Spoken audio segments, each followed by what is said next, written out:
जर आमची युबीटीशी जर आघाडी झाली असती तर आज जेवढ्या आम्ही जागा लढतोय तेवढ्या जागा आम्हाला लढता आल्या नसत्या. आम्ही मनसेसोबत गेलो नाही, एक खरं जरी असलं तरी त्यांना आम्ही टाळलं, अवॉइड केलं, असुरक्षित समजलं असंही नाही. मराठी हा सर्वांचाच विषय आहे, तो काही एकटा काँग्रेसचा, मनसेचा, शिवसेनेचा नाही. आणि त्याच्या संवर्धनासाठी सगळ्यांनीच प्रयत्न केले पाहिजे. पण मराठी ही मोनोपॉली कोणाची असू शकत नाही.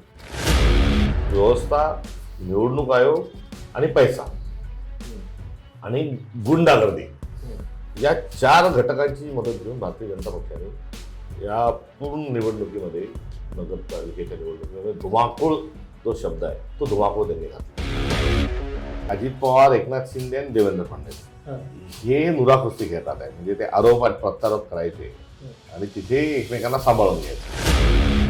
देवेंद्र फडणवीसांना जसं अडाणी अंबानी 2 मोदी साहेबांसोबत आहे, तसं आपल्यासोबत पण एक सेट असला पाहिजे की जो 5,000-10,000 कोटी झटकन काढून देईल. म्हणून ते कंबोजला आता महाराष्ट्राचे सेट बनवायच्या मागे लागले. इंदिरा गांधींना दिवाळीच्या दिवशी मारायचं होतं, बॉम्ब उडवायचं होतं. तर त्यांनी सांगितलं की तुला माहिती आहे का गोळीबार झाल्यावर कसं वाचायचं काय. म्हणजे मारेकरी सांगतात त्याला की असं गोळीबार वगैरे सगळं सुरू झाला की खाली झोपून जायचं.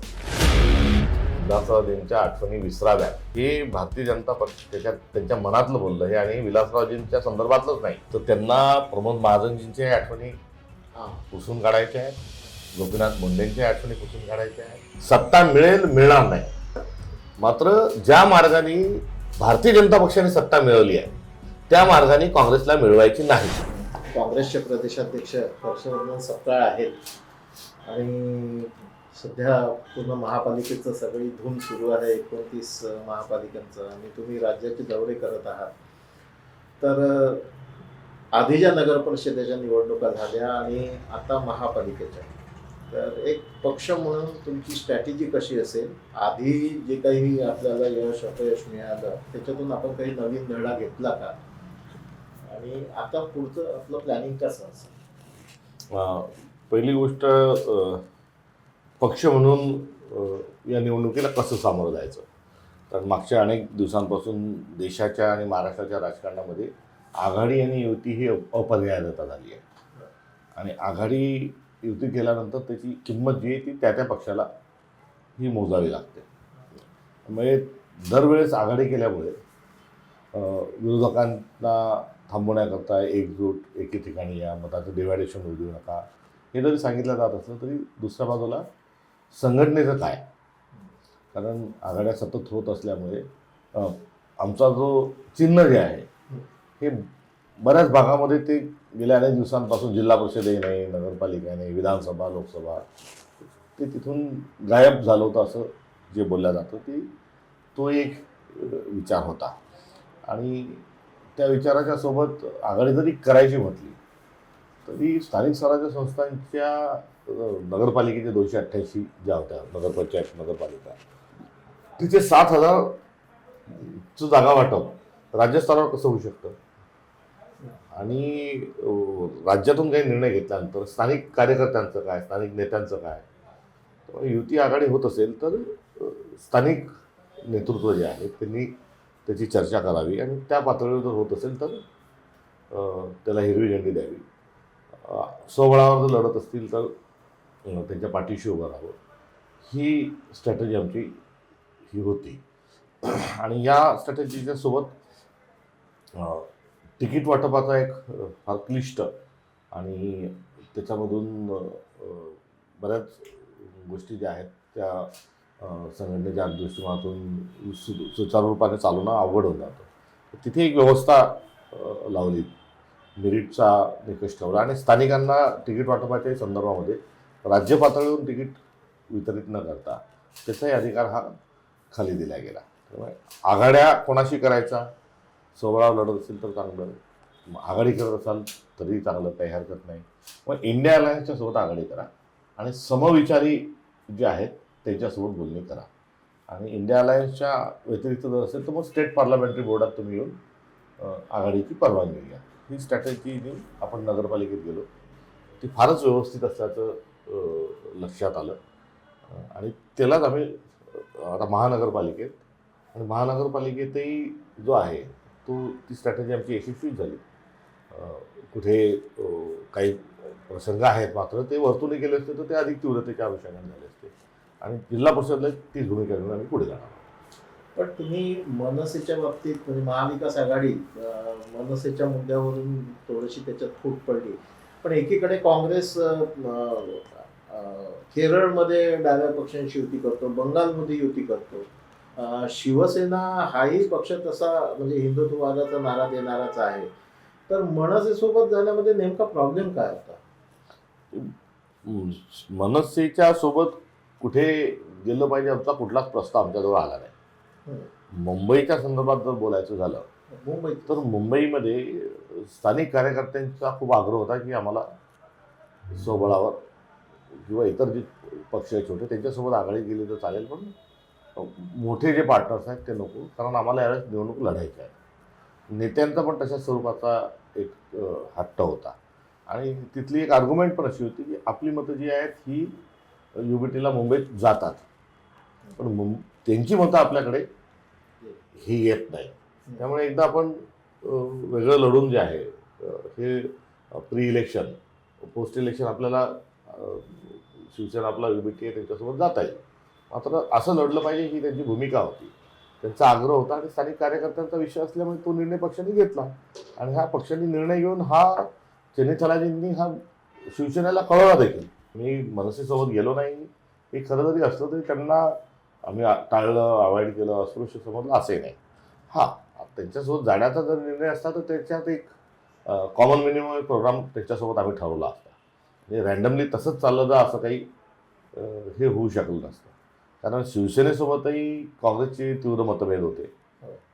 शिवसेना आणि काँग्रेस एक कधी काळी इंदिरा गांधींच्या वेळेस सोबत महानगरपालिका लढले होते किंवा राष्ट्रपतीच्या 2 निवडणुकात प्रतिभाताईंच्या आणि प्रणव मुखर्जींच्या या 2 याच्यामध्ये त्यांनी पाठिंबा जरी दिला असला तरी मग 2019ला महाविकास आघाडी आली तेव्हा पाठिंबा द्यायचा का द्यायचा नाही, मग बाहेरून द्यायचा का आतून द्यायचा, असं सगळं जे आमचं जी चर्चा झाली त्यातून आमचा कॉमन मिनिमम प्रोग्राम ठरला. तिन्ही पक्षांच्या त्याच्यावर स्वाक्षऱ्या झाल्या आणि मग सोबत गेलो.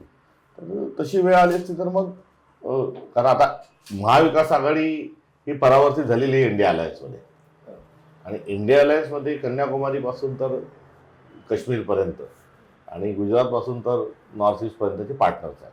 इंडिया अलायन्सला पण त्याच्यातही आम्ही एकदा या सर्व पक्षांशी आम्ही बोलून त्याच्यातून पुढे जाऊ शकलो असतो, पण तो प्रस्ताव झाला नाही. त्यामुळे तो काही विषय पुढे आमचा जाऊ शकला नाही. भविष्यामध्ये मनसे समजा म्हणजे महाविकास आघाडी किंवा इंडिया अलायन्स असं काही लढायचं असेल तर भविष्यात मनसेचा समावेश होऊ शकतो का? भाषा, प्रांत, जेंडर, भूगोल याचं पोलरायझेशन जे आहे हा पोलराइज म्हणजे जो भेद निर्माण करणारा किंवा जातीवाद करून असं पोलरायझेशन करणाऱ्या कोणत्याच विचारासोबत काँग्रेस नाही. विविधता आता एकता आहे भारत ही विशेषता हे जे सूत्र आहे ते आम्हाला मान्य आहे.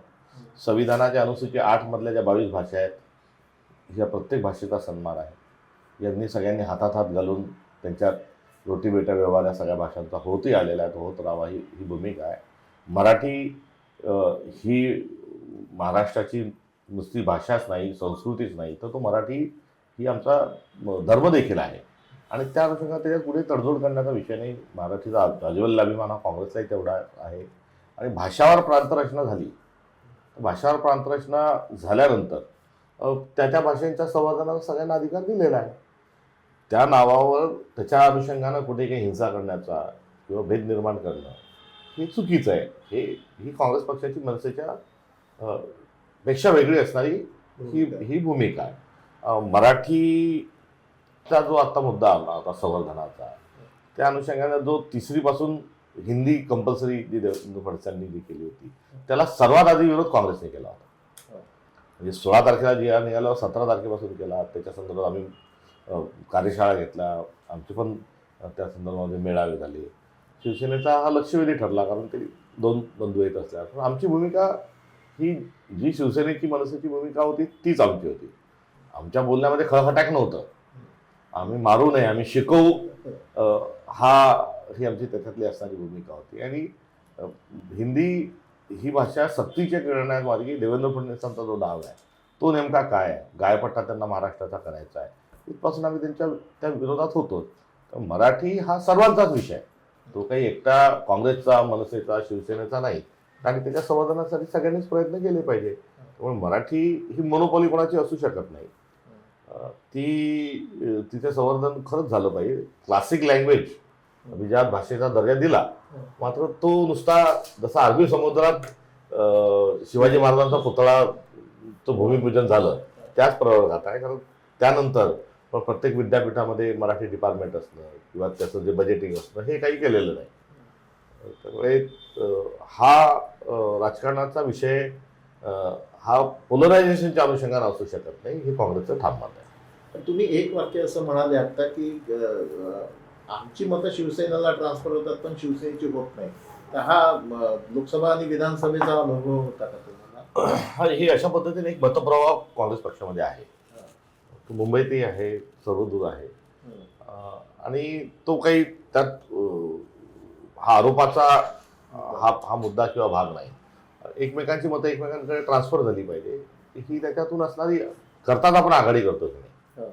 तर त्यामुळे ही थोडी एक असं जे निरीक्षण होतं त्याचं पण पडताळणी एकदा होऊन जाईल, करता येईल असंही आमच्या काही नेतृत्वाचा त्यामध्ये एक संदर्भ होता. मात्र मूळ हे वगैरे वगैरे झालं, पण मूळ मुद्दा हा होता की स्वबळावर एकदा लढू द्या, कार्यकर्त्यांची इच्छा आहे.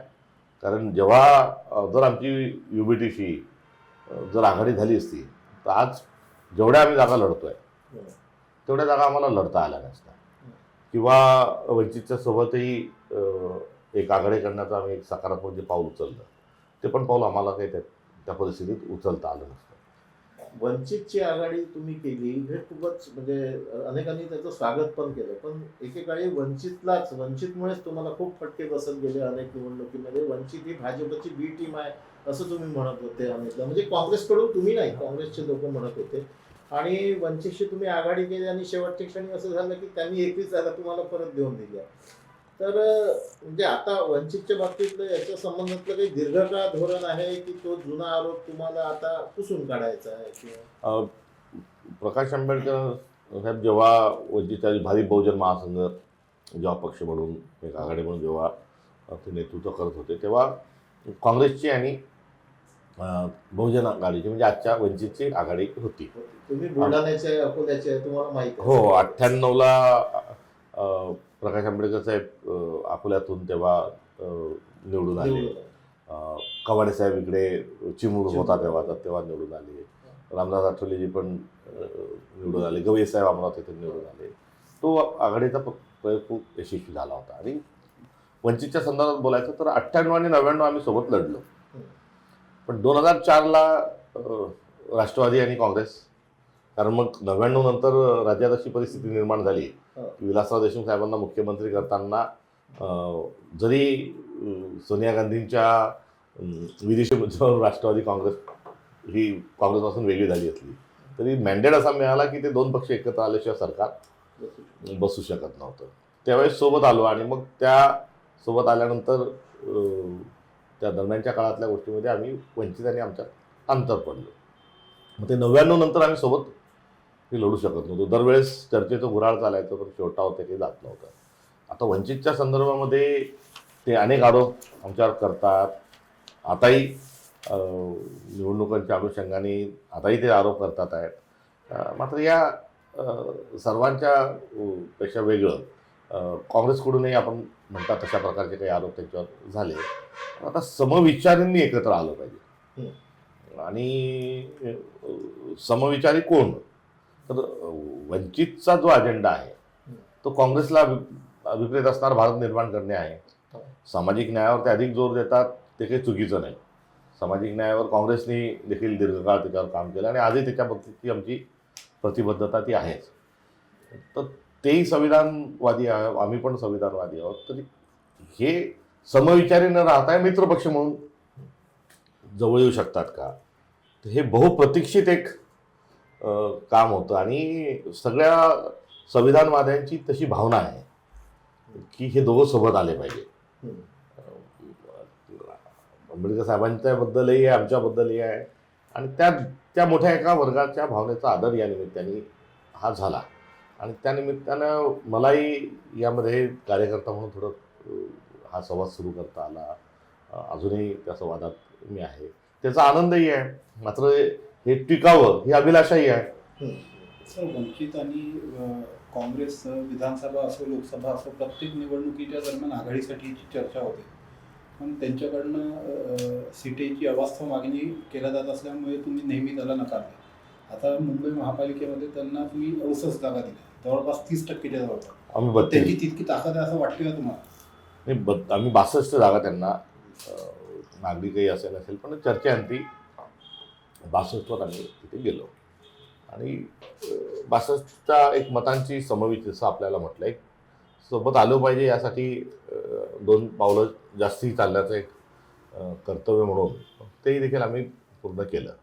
आता ताकद हा विषय जो आहे तो बऱ्याच ठिकाणी असे जेव्हा संदर्भ येतात तेव्हा हे ताकद थोडा गैरलागू करून एक मॅसेजचा पार्ट असतो, एक मोठ बांधण्याचा भाग असतो.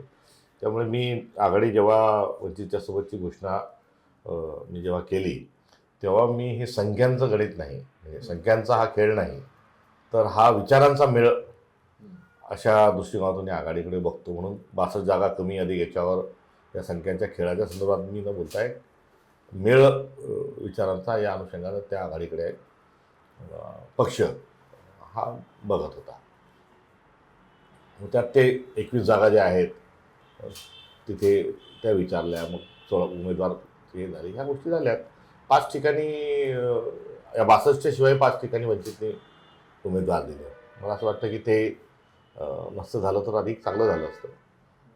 तर आता आघाडी म्हणून तर आम्ही लढतोच आहे. आणि या 5मध्ये जानकर साहेबांच्या पक्षाचा एक उमेदवार आहे, तिथे ते लढतात आहे.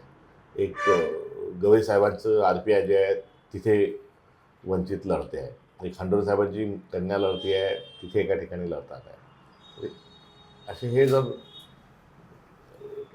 टाळता आलं असतं तर हे चांगलं झालं असतं. असं नवीन विचाराचा मेळ येत्या विधानसभा आणि लोकसभा निवडणुकीत तुम्ही मी अभिलाषा व्यक्त केलीच ना की हे जे आज झालं हे टिकावं ही अभिलाषा आहेच. आता शेवटी राजकारण हा व्यवहार आहे, त्या व्यवहारातही या सर्व गोष्टी बसल्या पाहिजे. आणि आता नवीन राजकीय जो पॅटर्न आवश्यक आहे तो त्याच्याकरता समविचारी जे आहेत यांनी पण समोर आलं पाहिजे. कारण शिवसेना, राष्ट्रवादी, UBT यांचा हे तर आज मित्रपक्ष आहेतच, पण पॉलिटिकल स्पेस ज्या आहेत त्या सगळ्या एक्सप्लोर करता आल्या पाहिजे. पालिकेच्या निवडणुकीमध्ये म्हणजे नगरपंचायत आणि पालिकेच्या निवडणुकीमध्ये तुमच्या पक्षाला म्हणजे मिळावं तसं अपेक्षित जसं होतं तसे यश मिळालं, म्हणजे भाजपच्या तुलनेत खूप थोडंसं कमी यश मिळालं. तुम्ही खूप चांगल्या पद्धतीने मोठ बांधता पक्षाची, हे सगळं आहे. पण एकूणच जो मनी पॉवर, मसल पॉवर, खून पडणे, विकत घेणे मतं, हे जे काही चाललं आहे सगळं, तर हे म्हणजे कितपत योग्य वाटते तुम्हाला? स्थानिक स्वराज्य संस्थांचे जे निवडणूक आहेत, मला पंचायत राज प्रणालीतला कार्यकर्ता नात्यानं माझं स्पष्ट मत आहे की तिथे पक्षीय जी धार आहे ती बोथट असली पाहिजे. तुम्ही स्थानिक स्वराज्य संस्थेत ती पक्ष आणाल तर तो अतिरेक आहे, तो सत्ताधाऱ्यांचा किंवा सत्तेचा. त्याचं कारण असं की ग्रामसभेत जेव्हा आपण बसतो तेव्हा कोणत्या पक्षाचे किती याच्यानुसार तो ग्रामसभेतला ठराव पारित होऊ शकत नाही. गावातला सरपंच हा एका पक्षाचा कार्यकर्ता असेल आम्ही म्हणत असो की आमचा झेंडा त्या ग्रामपंचायतीवर फडकवला, मात्र तो सरपंच म्हटल्यानंतर त्याला गावगाडा चालवायचा असतो. तिथे पाण्याची, नालीची, गावातली ज्या समस्या असतील त्याला विरोधकांचं असलं तरी काम त्याला करावं लागतं. तर केवळ पक्ष म्हणून तो जसा आमदार आणि खासदार सभागृहात तसं बटन व्हीपनुसार दाबू शकतात तसं ते करू शकत नाही. आणि हाच भाग नगरपालिकेतही आहे, जिल्हा परिषदेमध्ये तर आहेच आहे, महानगरपालिकेतही तो आहे. कारण या सोसायटीने मतदान केलं नाही म्हणून त्यांचे पाणी काढू नका असं होऊ शकत नाही. त्यामुळे पक्षीय धार ही बोथट असली पाहिजे.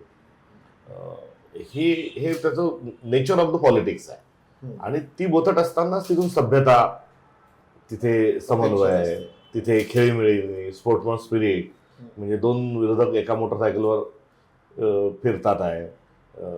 असं जे एक समाजाचं जे मूळ आपलं जे चित्र आहे, म्हणजे जो आपला ठेवाच आहे, मतांची भिन्नता असली तरी ती तीव्रता नसणे, हे जे होतं हे गुंडाळलं गेलं या निवडणुकीत मोठ्या प्रमाणावर. पक्ष म्हणून लढणं, कॅडर म्हणून लढणं हे ठीक आहे. निवडून आलेले उमेदवार जे आहेत ते सगळ्यांच्याच घरी जाऊन पाया वगैरे पडतात, ते पण आपण आपली सभ्यता समजतो. तू काँग्रेसचा आहे मग तो भाजपवाल्याकडे कशाला पाया पडायला गेला असं कधी आपण म्हणत नाही. यात आता इतका हट्ट झालाय बीजेपीचा, इतकं पॉवर हंगर इतका त्यांचा वाढला आहे, त्यांनी आता या सगळ्या गोष्टींच्या खूप मागे लागले. वर एक आत्ताच ताजं उदाहरण आहे की राजीव सातवांच्या मृत्यूनंतर त्यांच्या पत्नीला श्रद्धांजली म्हणून काँग्रेसने आमदारकी दिली.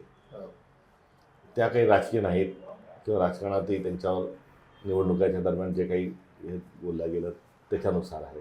आता त्यांच्या पत्नीचा राजीनामा घेणे आणि स्वतःच्या पक्षात प्रवेश देऊन पुन्हा आमदार करणे, तुमच्याजवळ इतके आमदार आहेत, म्हणजे राष्ट्रवादी आणि अजित पवार आणि एकनाथ शिंदे गेले बाजूला तरी 145चा खेळ भाजप करू शकते, एवढे आमदार त्यांच्याजवळ आहेत. असं असताना तुम्ही त्या राजूच्याही पत्नीचा राजीनामा, म्हणजे एवढी तुम्हाला सत्तेची काय भूक आहे? जे विरोधक राहायला पाहिजे राजकारणात, एक विरोधकाशी चर्चा असली पाहिजे, टीकाकार पण आपले असले पाहिजे. नेहरूजींनी पहिल्या मंत्रिमंडळामध्ये 6 बगर काँग्रेसची लोकांना मंत्रिमंडळात घेतले, की विचार जे आहेत हे सगळे विचार असले पाहिजे आणि त्यातून मग आपला देश शिकेल. आता हे सत्तामध्ये इतके आता आपापलेले आहेत की या निवडणुकीत नगरपालिकेच्या आणि यामध्ये मी सगळे राजकारणाचे जे संकेत आहेत ते पायंदळी तुडवले. आणि हे तुडवत असताना निवडणूक आयोग, व्यवस्था म्हणजे सिस्टीम, हा मी राजकीय आरोप नाही करत आहे, जे स्पष्ट व्यवस्था, निवडणूक आयोग आणि पैसा आणि गुंडागर्दी, या 4 घटकांची मदत घेऊन भारतीय जनता पक्षाने या पूर्ण निवडणुकीमध्ये, नगरपालिकेच्या निवडणुकीमध्ये धुमाकूळ जो शब्द आहे तो धुमाकूळ त्यांनी घातला. आणि एवढा धुमाकूळ घातल्यानंतरही त्यांची जी आलेली संख्या आहे ती फार कमी आहे. ही एका अर्थाने चपराक आहे. मित्रपक्ष बाजूला ठेवून दिले आणि विड्रॉल केले, किती पैसे पाहिजे सांग, गुंडागर्दी केली, म्हणजे आपल्याला आश्चर्य वाटेल.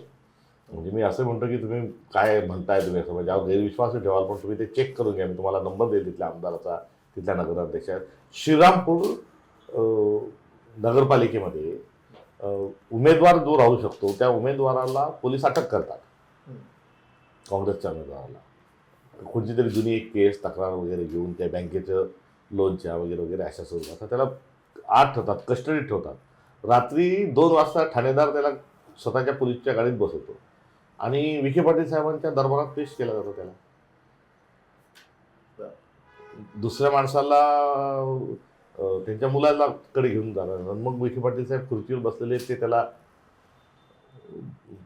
दमदाटी करतात. त्याची दमदाटीचे शब्द वेगळे आहेत त्यांची शैलीतले, आणि मग त्याला ते पुन्हा पोलीस घेऊन येतात. मग तो पोलिसांना सांगतो नाही मी अर्ज नाही भरत, मग पोलीस त्याला तसंच सोडून देतात. मग तो आमच्या हेमंत उगले आमदाराकडे सांगतो की मला घेऊन गेले, माफ करा मी तुम्हाला मतदान केले पण मी उभा राहत नाही. म्हणजे ही पातळी तुम्हाला गावाचं, आणि हे श्रीरामपूर म्हणजे श्रीरामाचं नाव असणाऱ्या गावात हा विषय. तिथला जिल्हा काँग्रेस कमिटीचा अध्यक्ष जो आहे अहिल्यानगरचा, त्यांना सकाळी अपहरण करतात, त्यांना त्याचे कपडे काढतात, त्याला मारझोड करतात. आणि का? तो चांगला वक्ता आहे, तो कॉर्पोरेट मिटिंगमध्ये चांगला प्रचार करतो आहे म्हणून त्याला उचलून नेलं जातं. तर हे एवढं केल्यावर त्यांची आलेली संख्या काहीच नाही. त्यानंतर निवडणुकीचा प्रचार, म्हणजे कितीतरी उदाहरण आहे. निवडणुकीचा प्रचार हा 48 तास आधी थांबायला पाहिजे. का थांबायला पाहिजे? तर मग सॅनिटाईज करणं, पोलिंग स्टेशन, मग ते बाहेर चुना मारणं, येऊ नका, बॅनर काढा, पोस्टर काढा, फिरू नका. याच्यासाठी फ्री अँड फेअर इलेक्शन झाले पाहिजे, गैरप्रकार होता कामा नये म्हणून थांबवतात. अपवादात्मक परिस्थिती 24 तास आधी करा. स्थानिक स्वराज्य संस्था आहेत, यांनी रात्री 10 वाजेपर्यंत, म्हणजे फक्त 9, तो 10 तो 12 ठेवला असता, पण ते भोंगे माईक चालवता येत नाही म्हणून 10 ठेवा लागला. पैसा वाटता यावा. सरसकट महाराष्ट्रात आपले रिपोर्टर आहे, आपल्याला माहितीच आहे की 5,000 रुपये मत हे किमान हे या नगरपालिका निवडणुकीमध्ये त्र्यंबकेश्वरला तर खूप गेलं म्हणे. 35 ऐकलंय मी ते.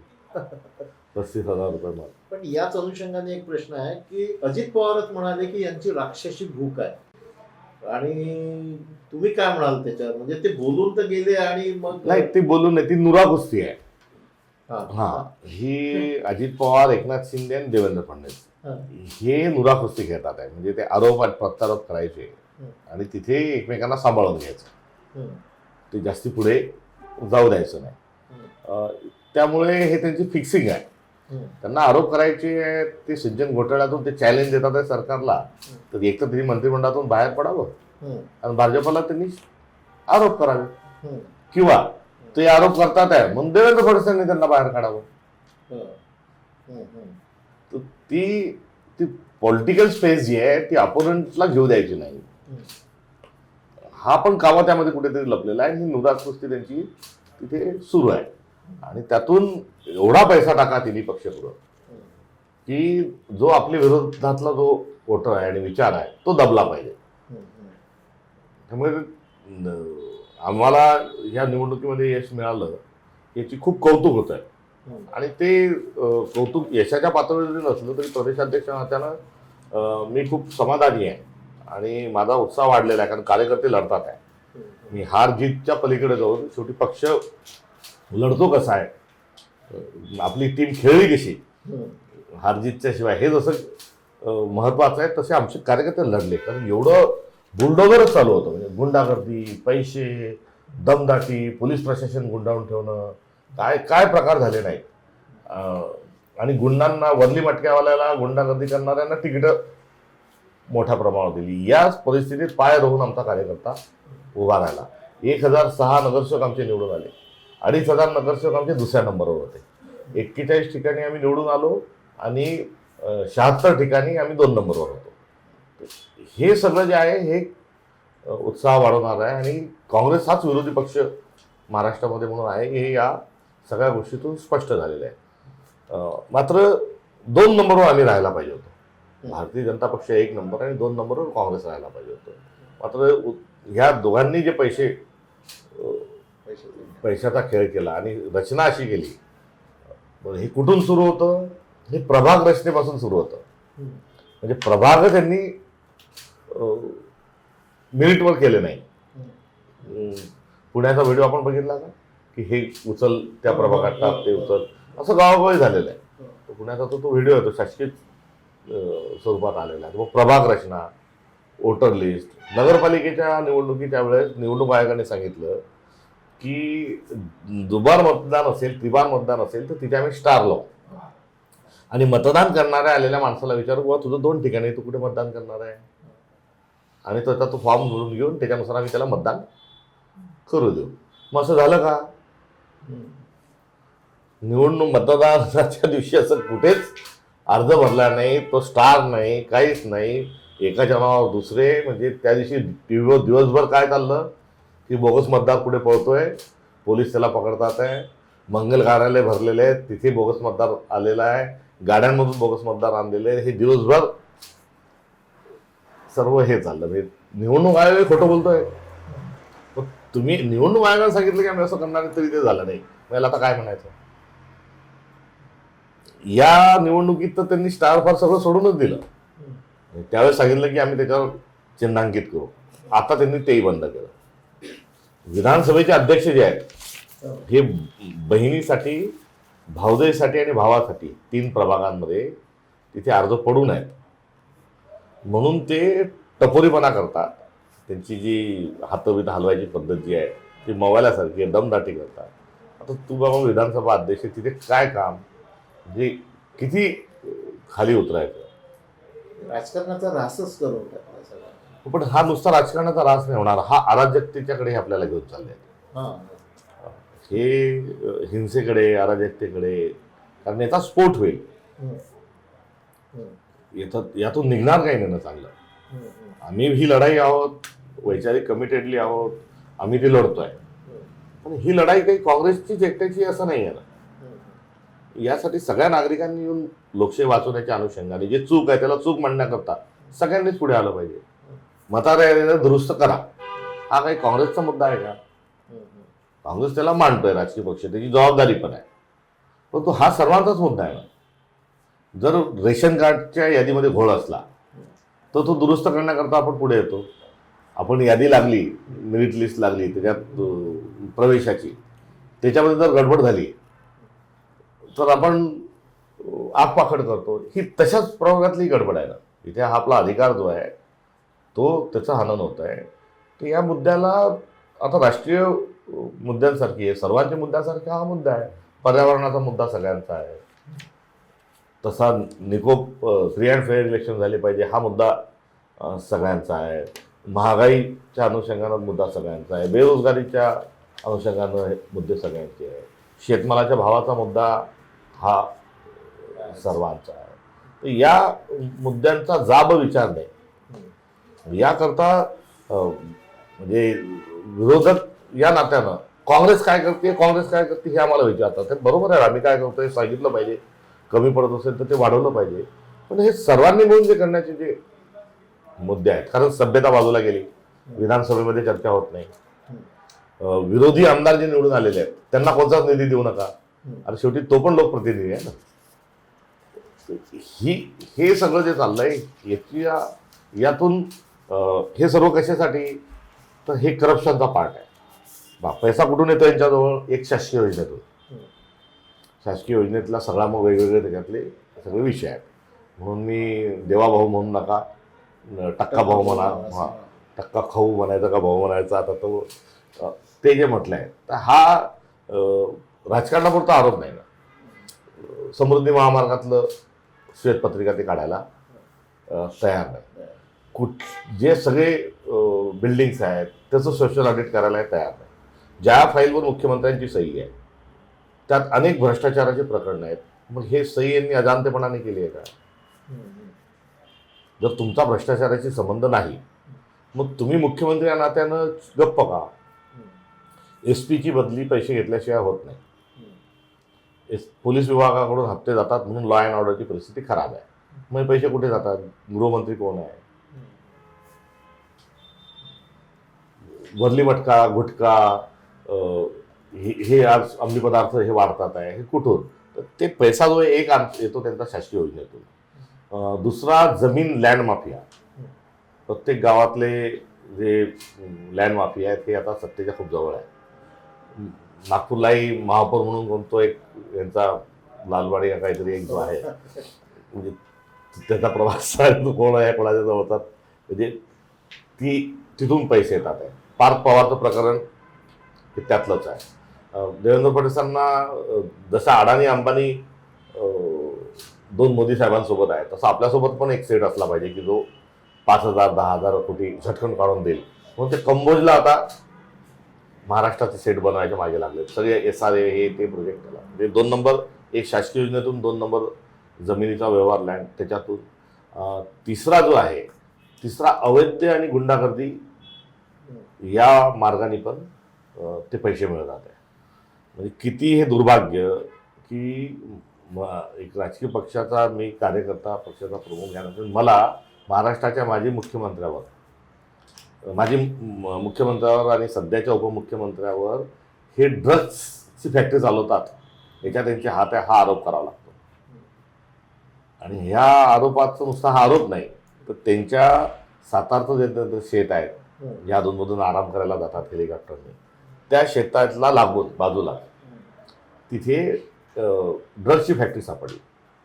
तिथे 43 लोकांना अटक केली.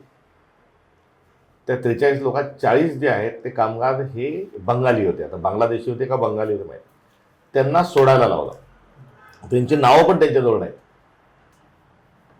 40 जणांना अटक केली हे रेकॉर्ड आहे. 3 जणांवर गुन्हे दाखल केले हे आहे. त्यांना सोडून दिलं जातं. त्यांच्या चुलत भावाचा जो नगरसेवक त्याचं ते शेत आहे आणि तिथे ड्रग्सची फॅक्टरी चालते. मुख्यमंत्री देवेंद्र फडणवीस पण क्लीन चिट देतात. म्हणजे हा तुम्हाला आता सरकारी पैसे कमी पडतात म्हणून तुम्ही आता ड्रग्जमधून पैसे घेऊन राजकारणात होणार आहे. तुम्ही कोयता गँग तिथे आणणार आहे, तुम्ही वाल्मिक कराड उभे करणार आहे, आका खोका, हे ह्या 3 मधले पैसे जे टाकले जातात त्या याच्यातून जे आहे ते अराजकतेच्या दिशेने हा सगळा प्रवास सुरू आहे, जो अत्यंत चुकीचा आहे. संविधानिक पद्धतीने लढाई लढल्या गेली पाहिजे.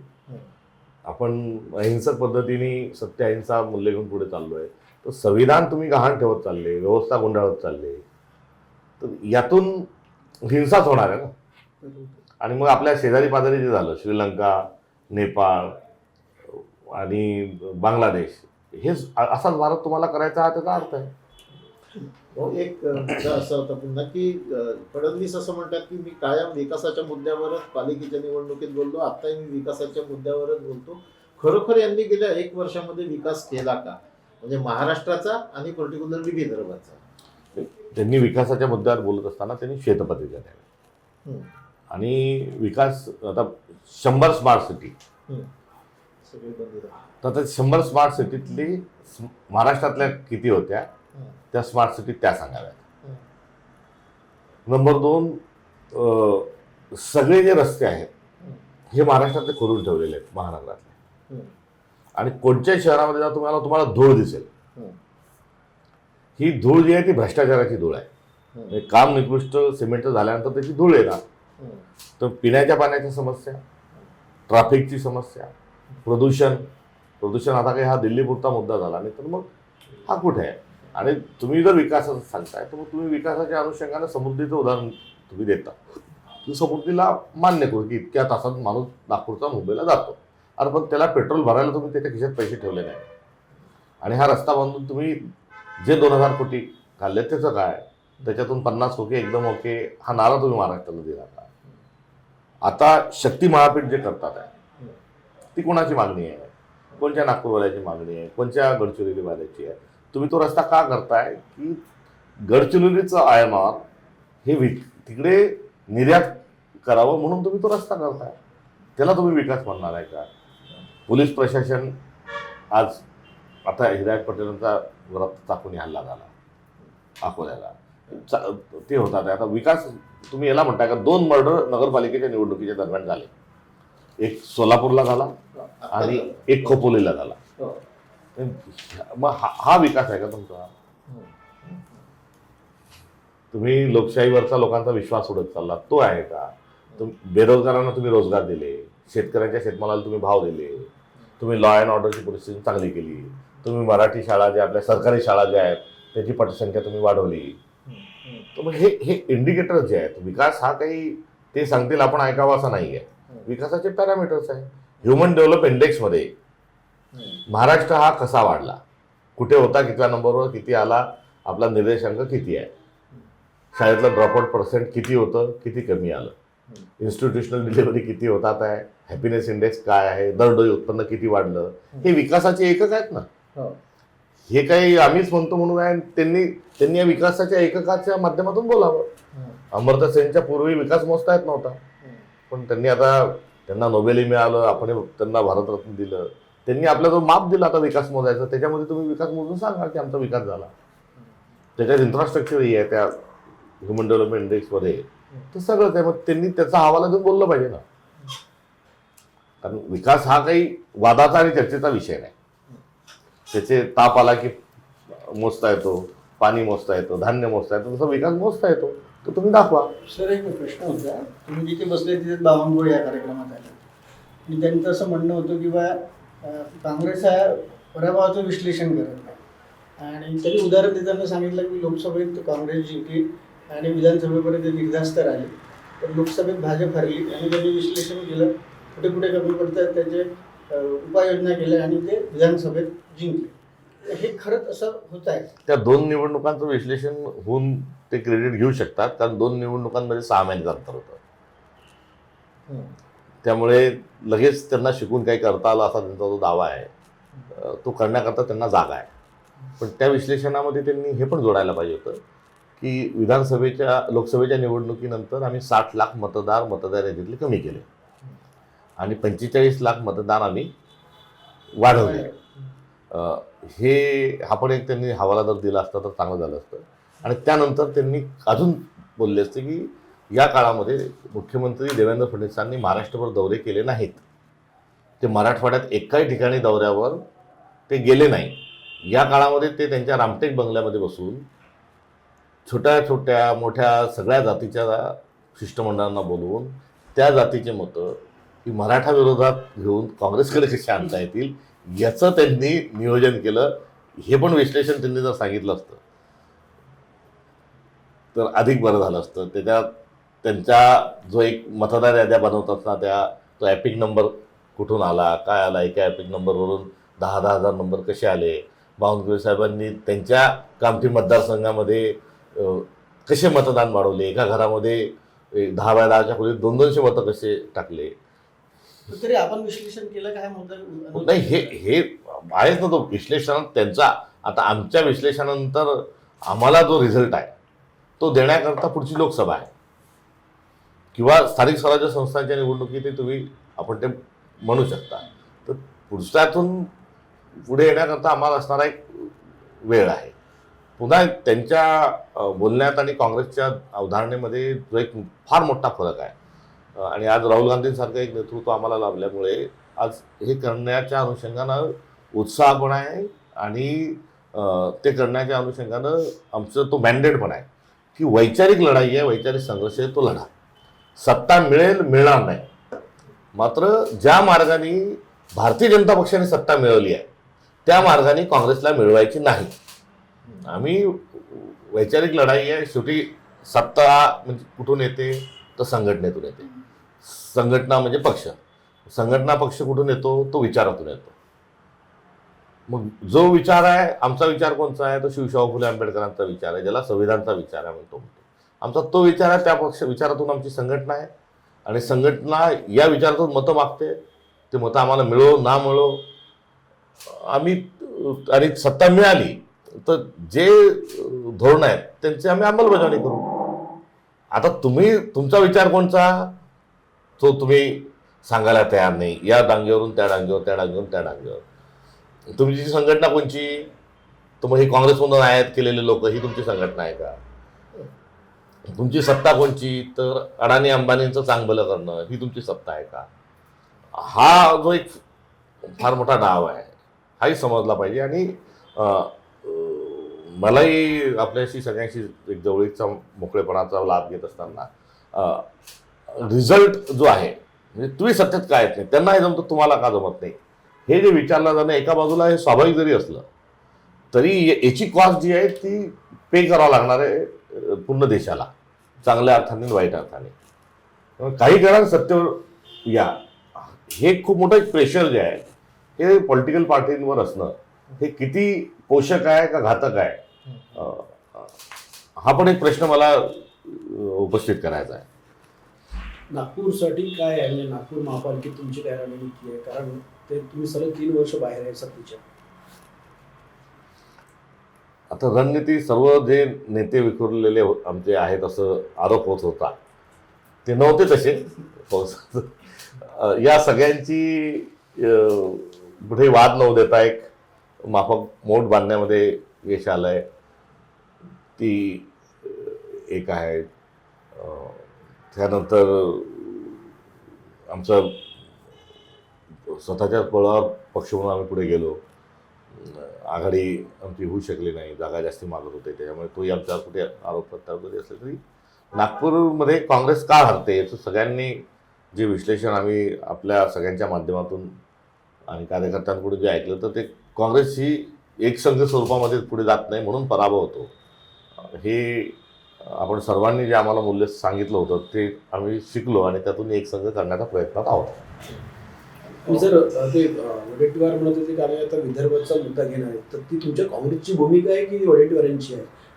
पुढे चालून ते काँग्रेसची भूमिका होणार आहे, विदर्भ वेगळ्या विदर्भाच्या अनुषंगाने जे छोटे राज्याचे जी मुद्दे आहेत त्या मुद्द्याच्या समोर रणजित बाबू जेव्हा अध्यक्ष होते आणि काँग्रेसचं नेतृत्व करत होते तेव्हा तो मुद्दा समोर आला होता.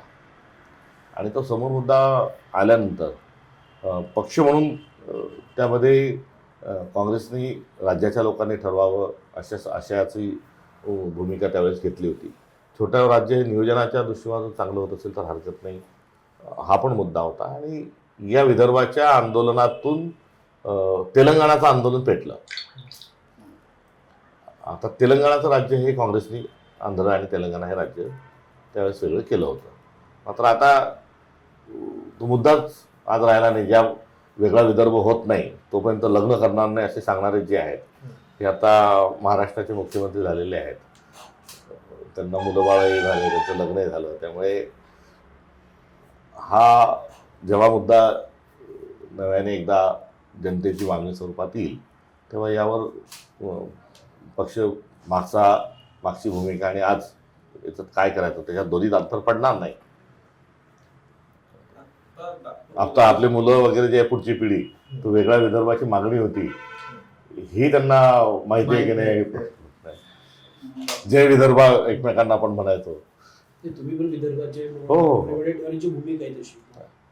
विदर्भामध्ये ते बुलढाण्यावाल्यांची जी भूमिका आहे ती भूमिका ही आहे म्हणजे वराडातली की विदर्भ म्हणजे नागपूर आणि अमरावती नाही.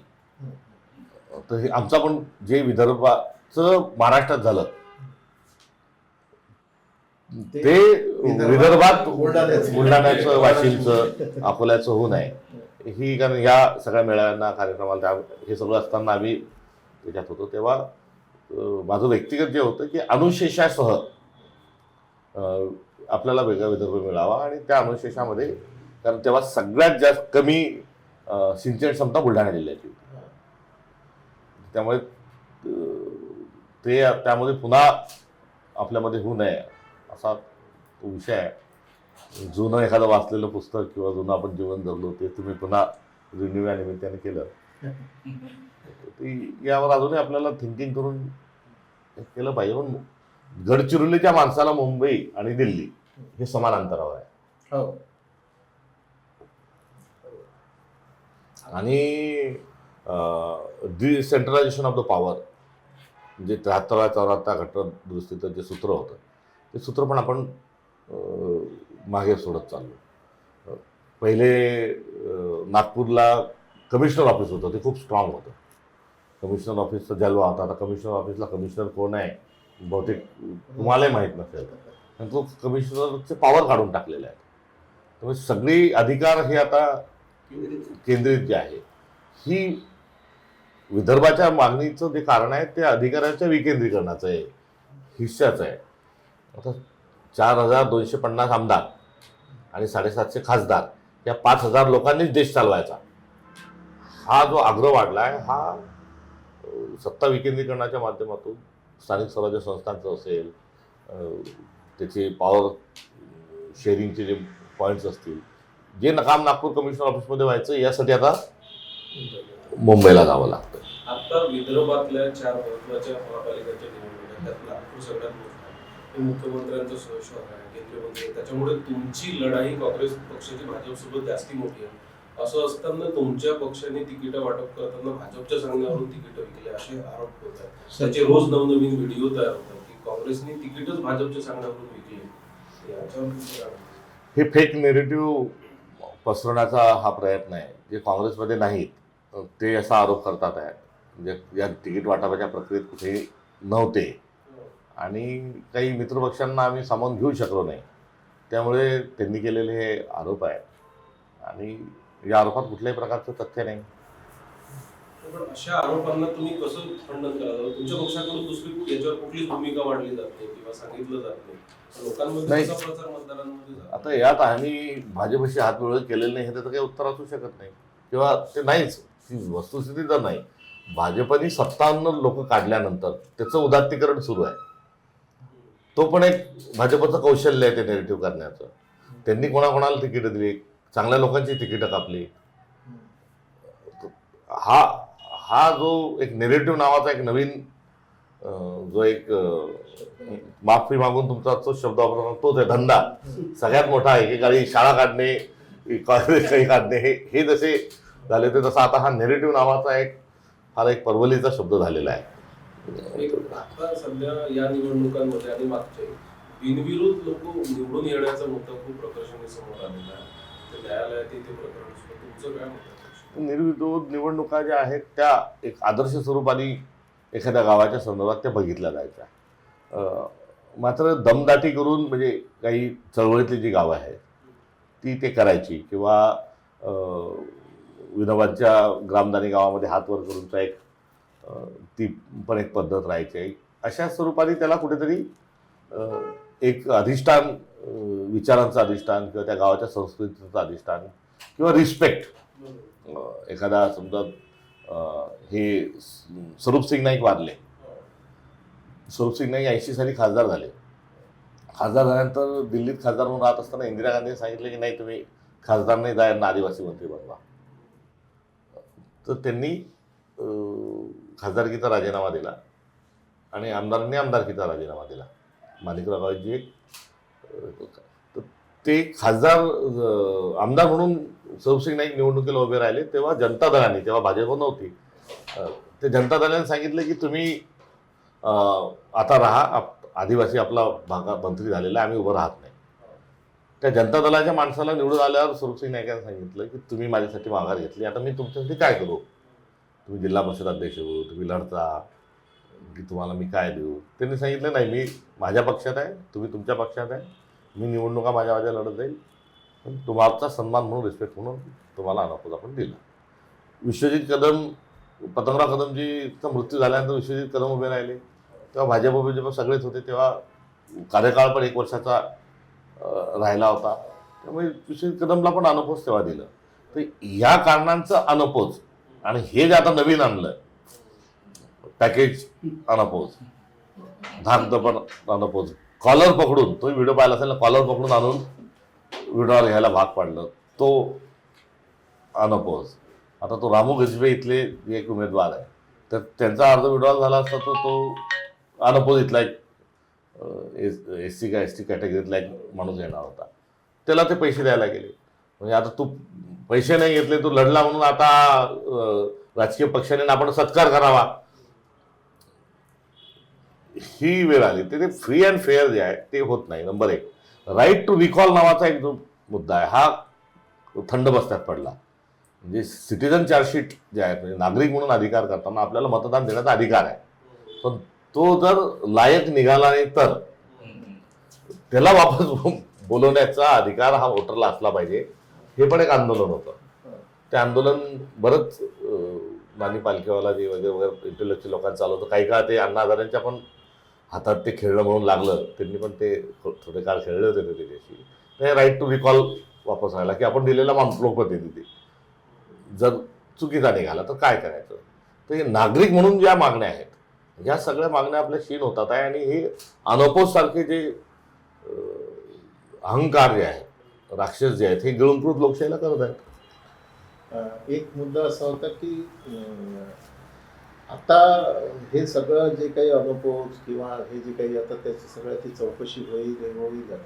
पण एक मुद्दा वडेट्टीवारांनी तुमच्याच इथेच बसले होते आणि त्यांनी मांडला की आमच्यातल्या काही नेत्यांमध्ये संस्थानिकाची मानसिकता आहे, तर ती पण आम्हाला बदलावी लागेल. म्हणजे आम्हाला जर चांगलं यश मिळवायचं असेल पक्ष म्हणून, म्हणजे निवडणुकीमध्ये किंवा आणखी पक्ष बांधणी, तर तुम्हाला म्हणजे हे जे जुने जे लोक आहेत ते अजूनही काही, म्हणजे असं म्हटलं, गमतीने म्हटलं जाते की नेते श्रीमंत आहे पक्ष गरीब आहे.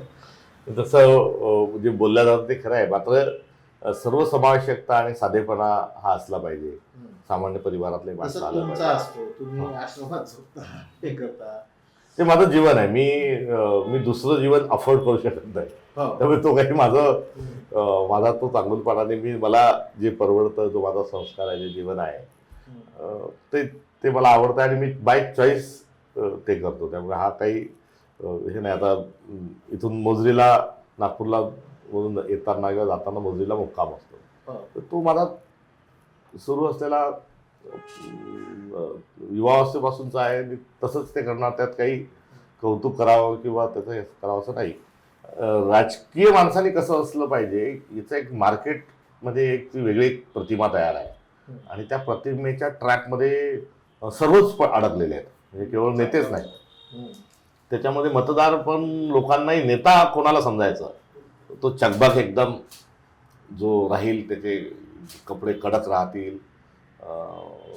तो त्याच्या हातात किमती घड्याळ राहील, पायात ब्रँडेड एक मोठा जोडा राहील, आणि मग त्याची मोठी अशी अवघड नावाची एक गाडी येईल, ती थांबेल, ती गाडी पण खूप स्वच्छ राहील. मग एक पोलीस म्हणा, एक कोणी उंच येईल, तो गाडी उघडेल, मग साहेब खाली उतरतील, त्यांचं मोठं बॅनर राहील, पोस्टर राहील, कार्यकर्त्यांचा एक गोतावळा राहील, त्यांचा बंगला राहील, त्यांच्या बंगल्यामध्ये चहा पोहे हे येतील. कुणी अडला नडला आला, कोणी रडला तर लगेच त्याला 1,00,000 रुपये ते देतील. कार्यकर्त्याचा काय असेल तो फोन लावून समोरच्याला शिव्या देतील. कार्यकर्त्याला सांभाळणे म्हणजे मग त्याला विकास काम, त्याला ठेका देणे हे होईल. तो नेता जो आहे त्याच्या 1000 एकर 100 एकर जमिनी राहतील, त्याचा एक मुलगा हे करत असेल, एक मुलगा ते करत असेल, तर हे जे एक हा राजकीय माणसाची ओळख ही जी तयार केलेली आहे ही आपल्या देशाला न परवडणारी आहे. आणि हे बहुजनांनी राजकारणात येऊ नये याची व्यवस्था आहे. म्हणजे मी आमदार झाल्यानंतर पगारवाढ जेव्हा झाली तेव्हा पगारवाढ 50,000ची ती 1,80,000 झाली होती.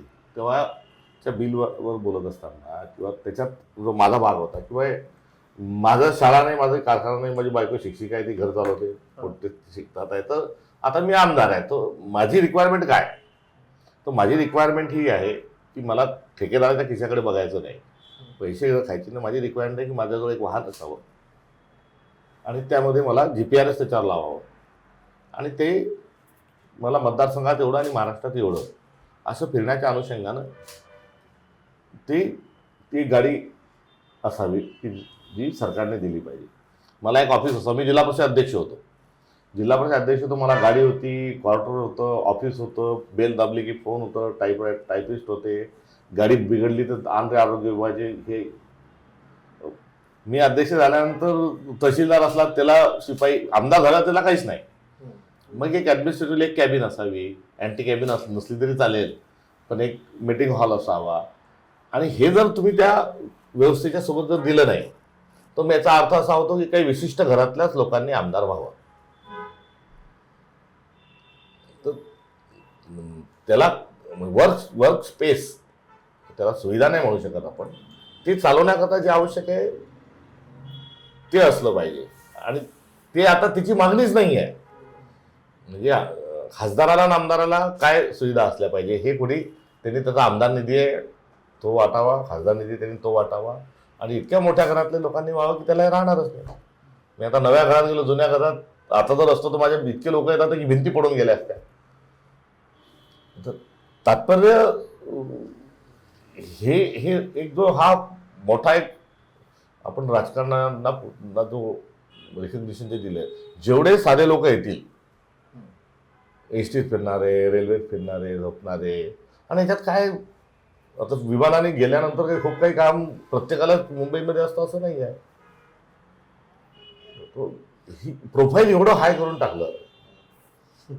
मला पहिल्या निवडणुकीमध्ये 14,500 रुपयामध्ये मी जिल्हा परिषद सदस्य झालो.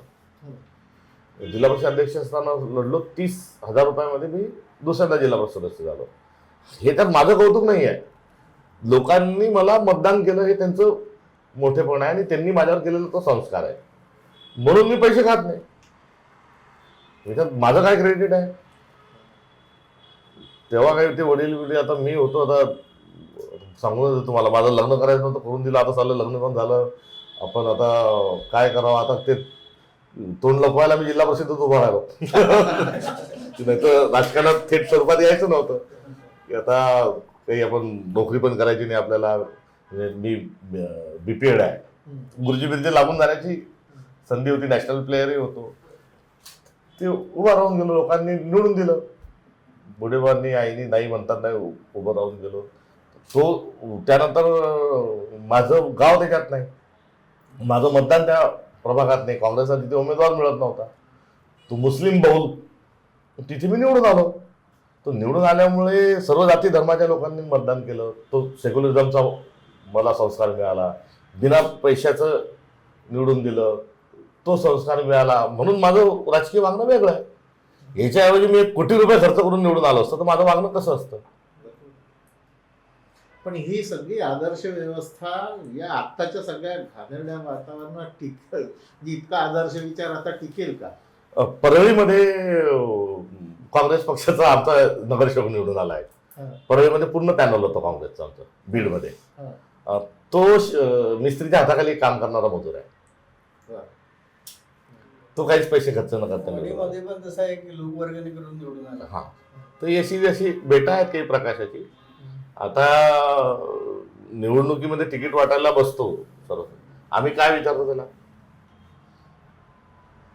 निवडणुकीसाठी पैसे आहेत. जी प्रश्नावली आहे हा. ती प्रश्नावली आपला समाज कसा आहे याचं ते दर्शन आहे. त्याच्यामध्ये तुम्ही आम्हाला शिवाय देऊ शकता कारण आम्ही त्या जॉबवर तिथे स्टेरिंगवर बसलेलो आहोत, पण ते प्रतिबिंब शेवटी कोणाचं आहे? त्याची जात विचारतो, किती आहे तुझी जात, कशी निवडणूक लढशील ते सांगतो. हे सगळं चूक आहे पण करावं लागतं. नाही, चुकी नाही, हे प्रतिबिंब आहे ना. हा आपला समाज आहे. हा. आणि मी उदाहरण देत असताना मी दोन्ही लोकसभेच्या निवडणूक विधानसभेच्या निवडणुका लढलो, मला 1-1 कोटी रुपये खर्च आला. ते पण पैसे वर्गणीतून द्या. मी संध्याकाळी आल्यानंतर 500 दे, 10 दे, 1000 असे दे, अशी मला वर्गणी देतात लोक. तर ते माझं प्रोफाईल तयार होऊन गेलं. मला कोणी दारू मागत नाही, कोणी भांडे मागत नाही, कोणी टिनं मागत नाही. आणि माझा पण विश्वास आहे हे वाटल्याने काही निवडू देत नाही. माझा पराभव झाला तर माझ्याजवळ पैसे नव्हते म्हणून झाला असं काही मी आरोप करणार नाही. तुमची पॉलिटिकल प्रॅक्टिस काय? आता पॉलिटिकल प्रॅक्टिसच आपल्या बदलत चालल्या आहेत. आता प्रदेश अध्यक्ष म्हणजे आता मोठा कारखानदार पाहिजे, तिचे वडील असले पाहिजे, हे आता खरं आहे. आता त्याच्यात त्या टेपमध्ये मी बसतच नाही कोणी. आता येणाऱ्या काळात जो नियतीने जे मांडून ठेवलंय, आपण नियतीने लढाई करायची, कुठली तडजोड न करता. पण या सगळ्या याच्यातून जर जमलं तर या सगळ्या प्रॅक्टिसचा विजय आहे तो. म्हणजे मला यश आलं तर ते काही व्यक्ती म्हणून मला थोडी येणार आहे. ते ते मी रिप्रेझेंटेशन तसंच देतो ना. माझ्या आजूबाजूचे लोक हे तशाच पद्धतीत जमतात आहे, मी विचार तशाच पद्धतीचा करतोय. आवश्यक तो शिरूडपणा असेल तो मला प्रसंगी आणावी लागेल. मी काही सासूचपणाचं सॉंग घेऊन पण नाही राहू शकत, कारण रिझल्ट हा पार्ट त्याचं प्रेशर आहेच ना. त्यातून तोच विचार पुढे जाणार आहे. आता राहुल गांधींनी पदयात्रा काढली. आज राहुल गांधीच्या ज्या प्रॅक्टिसेस आहेत म्हणून राहुल गांधींचं नेतृत्व आहे. आणि मी त्यांना नेता का म्हणतो? ते गांधी म्हणून थोडीच म्हणतोय. त्यांच्या अनेक असे जे मुद्दे आहेत त्या मुद्द्यातून ते तशा पद्धतीचं राजकारण हे करतात. म्हणून फार मोठा वर्ग त्यांच्यावर नाराज पण आहे. त्या नाराजीमध्ये एक ऑरोगन्स पण आहे. तो असा आहे की हे बघ, तुझे पंजोबा जे होते त्यांनी ते स्वातंत्र्य मिळवून दिले, ते खूप लोकप्रिय होते नेहरूजी. त्यांनी सत्ता आणली, आमच्या आजोबांना मिळाली, आम्ही मंत्री राहिलो. मग तुझी आजी आली, त्या आजीनी पण बुडलेली पार्टी काढली, आम्हाला सत्ता दिली. मग तुझ्या आजीचा खून झाला, मग अजून सत्ता आली, आम्हाला ती भेटली. मग तुझे वडील आले, तुझ्या त्यांचा खून झाला, मग पुन्हा सत्ता आली, ती आम्हाला भेटली. आणि मग सगळं बिघडलं होतं, मग तुझी आई आली आणि आईने पण पुन्हा सत्ता आणून दिली. 10 वर्ष आता सत्ता मिळाली. अरे बाबा गेले ना ते, आता तो काहीतरी खरं आम्हाला सत्ता आणून दे. फारच तुमच्याशी एकदम याला कसं घ्यायचं काय काय सांगा, मी खरं बोलतोय काय त्याला. हे प्रेशर आहे ना. मग ते तुम्ही नाही, तुझ्याकडून नाही जमत ते सोड. ते प्रियंकाजी आणा, ते आणा. म्हणजे तुमचं म्हणणं काय की बा तू काहीतरी जमव आम्हाला, शपथ घेऊ दे. ही मानसिकता बदलण्याची ही हा जो आहे. आणि या चष्म्यातून लार्जली सोसायटी जी आहे ही त्या नेत्यांकडे बघायला लागलेली आहे. मी तुम्हाला फार अत्यंत मार्मिक आणि करेक्ट उदाहरण देतो. खरंच नाही त्याला म्हणजे हा काय राहुल गांधीचं काय समजा नाही बा, ते काय म्हणजे भाट ते शिकलेले आहेत, कॅम्ब्रिजचे ग्रॅज्युएट आहेत, त्यांनी MPhil केलेलं आहे, त्यांना विमान चालवता येतं, ते पाण्यामध्ये डायव्हिंग आहे, ते क्लाइम्बिंग करू शकता, त्यांना जुजुत्सू जो मार्शल आर्टचा प्रकार आहे त्यात ते आहेत, ते विपश्यनेच्या माध्यमातून आत्मशोध आत्मबोध ते घेतात. अद्वैत नावाचं जे तत्त्वज्ञान आहे त्या तत्त्वज्ञानात ते एक्सप्लोर करतात. कोणाला घाबरत नाही, कुठलंही चुकीचं काम त्यांनी काही केलं नाही. त्यांच्या चुकीच्या कामाच्या अनुषंगाने जास्तीत जास्त कुठला आरोप करू शकता किंवा त्यांनी ते फाडलं कसं, त्या घटनेलाही दुसरी बाजू आहे, पण त्याच्या व्यतिरिक्त आरोप करायला पण म्हणू शकतो. त्यांना काही जागा नाही. पण त्यांना असं याच्यात आणून का ठेवलं. पुन्हा त्यांच्या व्यक्तिमत्वाच्या अनुषंगाने तुम्ही विचार करा की हे सतबीर सिंग आणि बलवंत सिंग त्यांची इंदिराजीची मारेकरी होते, हे घरी त्यांच्या बॉडीगार्डचं वातावरण त्यांच्या घरातलं फार वेगळं हे खेळायचे त्याच्यासोबत. हे त्यांच्यासोबत खेळायचे, हे बॅडमिंटन खेळायचे, पुशअप्स जे आहे ते मारणं त्यांनी शिकवलं. इंदिरा गांधींना दिवाळीच्या दिवशी मारायचं होतं, बॉम्ब उडवायचं होतं, तर त्यांनी सांगितलं की तुला माहिती आहे का गोळीबार झाल्यावर कसं वाचायचं काय. म्हणजे मारेकरी सांगतात त्याला की असं गोळीबार वगैरे सगळं सुरू झाला की खाली झोपून जायचं, म्हणजे जीव जात नाही. असा त्यांच्या आयुष्यातला प्रसंग. इंदिरा गांधींनी ब्लू स्टार ऑपरेशनवर ज्या दिवशी सही केली त्याशी इंदिराजींच्या डोळ्यात पाणी होतं. हा राहुलजी त्यांच्या खोलीत गेले तेव्हा त्या रडत असल्यामुळे त्यांनी त्यांच्या कमरेला आणि का रडतात आहे त्यांनी सांगितलं की देशाच्या सुरक्षिततेकरता एक मी मोठा निर्णय घेतला. त्यांच्या डोळ्यात अश्रू का होते, तर 77ला जेव्हा आणीबाणीनंतर सत्ता गेली काँग्रेसची, तेव्हा इंदिरा गांधी एकट्या पडल्या, स्वतःचाही पराभव झाला आणि सगळी सुरक्षा सगळी काढून घेतली आणि आता त्यांचा कुठेतरी घात होईल अशा प्रकारचं देशातलं एक वातावरण विरोधकांनी तयार केलं होतं. त्यावेळेस शीख समाज जो आहे तो पंजाबमधून आला, तिथल्या गुरुद्वारात राहिला आणि 200ची बॅच करून 12 तासाची ड्युटी इंदिरा गांधींना सुरक्षा दिली. म्हणजे जो एक शीख समाज हा त्यांना सुरक्षा देतो, त्यांच्याच भावनेच्या विरोधात निर्णय घेणं त्यांचा मुख्य होतो. मग ही शाळेत जातात 2 स्कूलला, तिथे शाळेत गेल्यानंतर काय 6वी 7वीत जेव्हा असतील तेव्हा त्यांचे फॅमिली फ्रेंड्स आले जातात आणि म्हणतात ते चला सामान कुठे तुमचं, आपल्याला घरी जायचं. ते म्हणतात काय झालं, नाही आता घरी चला मग सांगतो. म्हणून त्यांचं सगळं सामान बिमान हॉस्टेलचं सगळं घेऊन त्यांना घरी आणलं जातं आणि सांगतात की आता शाळांनी होमस्कूलिंगच करायची, कारण 2 हिट लिस्टवर त्याचं नाव असतं की ते खलिस्तानवाद्यांना पूर्ण त्यांचा परिवार संपवायचा होता, मग त्यांचं स्कूल हे होतं. मग कुठेतरी त्यातून ते बाहेर शिकायला जातात. इकडे वडिलांवर त्यांचं खूप प्रेम, जगातला सगळ्यात चांगला माणूस असं वडिलांच्या प्रती त्यांची भावना, त्यात वडिलांचा खून होतो, बॉम्बस्फोटमध्ये जातात, तिकडून येतात. मग राजकारणात जायचं नाही असा ते मायलेक आणि ते निर्णय घेतात. मग 98ला 97-98ला केसरीजी पक्षात मोठा वाद होतो. मग शरद पवार साहेब, अहमद पटेल, गुलाम नबी आझादजी वगैरे हे, अर्जुन सिंगजी हे जातात, सोनियाजींना बळजबरी घेऊन येतात की हा पक्ष तुमच्या परिवाराचा आहे, तुम्ही जर अध्यक्ष झाले नाही तर पक्ष बुडतो. त्यांना बळजबरी अध्यक्ष केलं जातं इच्छा नसताना. त्यांना नीट तेव्हा हिंदी बोलता येत नाही किंवा राजकारणाचा कुठलाच अनुभव नाही, राजकारणात यायची इच्छा नाही. इंदिरा गांधींचा खून होतो तर त्या एम्समध्ये असताना राजीवजी बंगालमधून वापस येतात, तर त्या खोलीकडे जाण्याच्या आधी सोनियाजी बाजूला घेतात.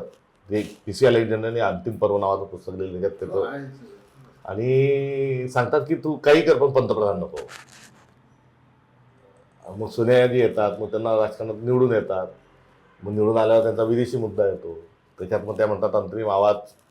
तर हे ज्या माणसाच्या आयुष्यात असे सगळे प्रसंग आलेले आहेत, त्यातून एक व्यक्तिमत्व जे उभं राहतं त्या व्यक्तिमत्वाकडे आपण बघतच नाही ना, आणि ते कोणत्या विचारांना पुढे घेऊन चालले. आता माझ्या प्रांताध्यक्ष होण्यामध्ये तो विचार आज पक्षामध्ये मजबूत आहे, कुठेतरी तो प्रयोग आहे, म्हणून मी प्रदेशाध्यक्ष आहे.